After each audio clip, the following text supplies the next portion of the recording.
जय श्री राम दोस्तों। प्रभु श्री राम की जन्मभूमि अयोध्या और उत्तर प्रदेश की जनता से आज भारत की जनता दुखी और नाराज है। कारण आप सभी जानते हैं, भारत में हुए चुनावों के परिणाम। लोगों का मानना है कि 500 सालों के संघर्ष के बाद जिन्होंने अयोध्या में उनके आराध्य प्रभु श्री राम का भव्य मंदिर बनवाया है, उत्तर प्रदेश की जनता ने प्रभु श्री राम के उन्हीं भक्तों का साथ न देकर उनके साथ विश्वासघात किया है।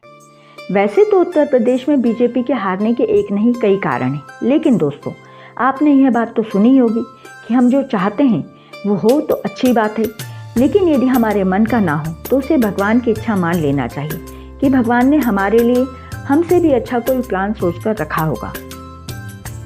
उत्तर भारत के मानस को सर्वाधिक प्रभावित करने वाले भगवान श्री राम के परम भक्त कवि हैं गोस्वामी तुलसीदास जी। उनका मानना है कि राम सिर्फ वो नाम नहीं जो सिर्फ मंदिरों में पूजे जाते हैं। राम तो हर मन में बसते हैं। श्री राम का स्मरण मात्र व्यक्ति को किसी भी विपत्ति से लड़ने और सामना करने का साहस देता है। देखिए तुलसीदास जी अपने इस दोहे में क्या कह रहे हैं। हो ही सोई राम रची राखा, को कर तर्क बढ़ावही साखा। इसका अर्थ है जो कुछ राम ने रच रखा है वही होगा, तर्क करने से कोई फायदा नहीं, अर्थात व्यर्थ की बातों में सोचकर बात को विस्तार देना उचित नहीं। लेकिन आप सोचेंगे श्री राम अपने ही भक्तों को हराने का कार्य क्यों करेंगे? तो राम नाम के अर्थ और उनके कार्य को समझने की जरूरत है। ऐसा भी कहा जाता है कि भगवान जो करते हैं अच्छे के लिए करते हैं।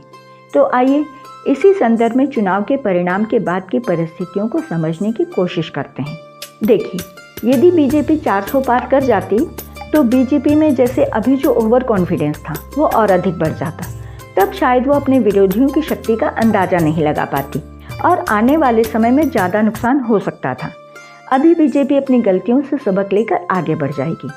दूसरी बात, विपक्ष ईवीएम का बहाना बनाकर बीजेपी पर निशाना साधकर भारत की लोकतंत्र व्यवस्था पर सवाल उठाकर बीजेपी को ज़्यादा नुकसान पहुंचाने का प्रयास कर सकता था, जिससे अंतर्राष्ट्रीय स्तर पर भारत की छवि खराब होती, जो अब नहीं हो पाएगी। आप स्वयं आकलन कीजिए कि यदि बीजेपी 400 पार करके सरकार बनाती तब विपक्ष का क्या रवैया होता। सरकार तो अब भी बन गई है, लेकिन आज विपक्ष किस तरह शांत बैठा है। इस बात पर भी गौर कीजिए कि उत्तर प्रदेश की हार से बीजेपी सबक जरूर सीखेगी। यदि उत्तर प्रदेश के अलावा किसी और प्रदेश में स्थिति होती तो हो सकता है इस परिणाम को लोग सामान्य परिणाम मानकर आगे बढ़ जाते, लेकिन आप इसे सामान्य परिणाम नहीं समझिए। ना ही यह समझिए कि उत्तर प्रदेश की जनता और प्रभु श्री राम ने अपने ही भक्तों का साथ नहीं दिया, बल्कि इस हार में भी श्री राम की इच्छा को समझने की कोशिश कीजिए। इस बात को समझने की कोशिश कीजिए कि श्री राम ने बीजेपी को क्यों हारने दिया। किसी को दोष मत दीजिए। वामपंथियों के फैलाए नैरेटिव में मत फंसिए कि अयोध्या जाकर वहाँ रुकना नहीं, प्रसाद नहीं खरीदना, सामान नहीं खरीदना।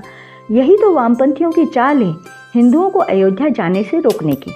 अगर कोई जाता भी है तो वहाँ जहाँ हिंदू व्यापार करते हैं वहाँ अयोध्या में लोगों का पैसा खर्च करने से रोको, ताकि स्थानीय हिंदुओं और आने वाले हिंदुओं के बीच अविश्वास और दूरियां पैदा हों और प्रभु श्री राम का परम धाम अयोध्या हिंदुओं के मन से धीरे धीरे समाप्त हो जाए। दोस्तों, अयोध्या कोई सामान्य स्थान नहीं है। अयोध्या हमारे प्रभु श्री राम का जन्म स्थान है। 500 वर्षों के संघर्ष के बाद अयोध्या की भूमि पर बना श्री राम का मंदिर धर्म, आस्था, श्रद्धा और विश्वास की जीत का प्रतीक है। भारत की अनमोल अतुलनीय धरोहर हमारे पूर्वजों की विरासत है, जो इतनी मुश्किलों के बावजूद इतनी अनमोल धरोहर हमें सौंप कर गए हैं। यह धरोहर हमारी आध्यात्मिक और सांस्कृतिक मूल्यों की पहचान है और हमें गर्व है कि भारत अपनी प्राचीन सांस्कृतिक विरासत, ऐतिहासिक धरोहरों को सहेज रहा है। इन्हें सहेजना हमारा भी धर्म है। अपना सहयोग बनाए रखिए। जय श्री राम। आई होप आपको ये वीडियो पसंद आई होगी। वीडियो पसंद आई है तो प्लीज़ कमेंट करके ज़रूर बताइए, लाइक कीजिए और इसे ज़्यादा से ज़्यादा लोगों तक शेयर कीजिए। ऐसी ही और वीडियो को देखने के लिए जुड़े रहिए हमारे चैनल भारतस्य गौरवम के साथ। मिलते हैं नेक्स्ट वीडियो में। Thanks for watching.